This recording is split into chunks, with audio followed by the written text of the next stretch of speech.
International book of वर्ल्डमध्ये hat trick केलेली भारतातील पहिली digital media press media live.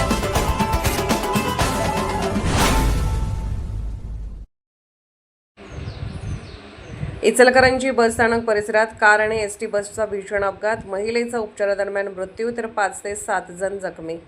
Ichalkaranji शहरातील बसस्थानक परिसरात आज एक अत्यंत भीषण दुर्दैवी अपघात घडलाय. भरधाव वेगाने येणाऱ्या कारने एसटी बसला जोरदार धडक दिली. या अपघातात कुंभोज येथील रहिवासी असलेल्या नंदा कोळी वय अंदाजे 60 ते 65 वर्षे यांचा उपचारादरम्यान दुर्दैवी मृत्यू झालाय, तर अन्य 5 ते 7 जण जखमी झाले आहेत. या घटनेमुळे संपूर्ण परिसरात मोठी खळबळ उडाली आहे.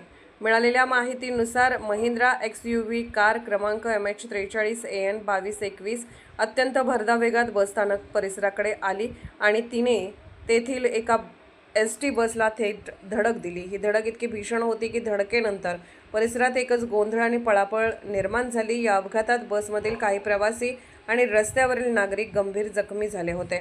घटनेनंतर शिवाजीनगर पोलीस ठाण्याचे अधिकारी आणि कर्मचाऱ्यांनी तात्काळ वाहतूक सुरळीत केली आणि घटनास्थळाचा पंचनामा केला.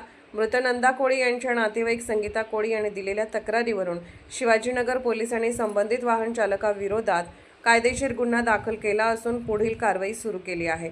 अपघाताचे नेमके कारण काय होते, वाहनाचा वेग किती होता आणि चालकाची मानसिक आणि शारीरिक स्थिती कशी होती याचा तपास पोलीस करत असून परिसरातील CCTV फुटेजच्या आधारे अधिक चौकशी सुरू असल्याचे पोलिसांकडून सांगण्यात आले. प्रेस मीडिया लाईव्ह न्यूज चॅनलला लाईक करा, शेअर करा आणि सबस्क्राईब करा.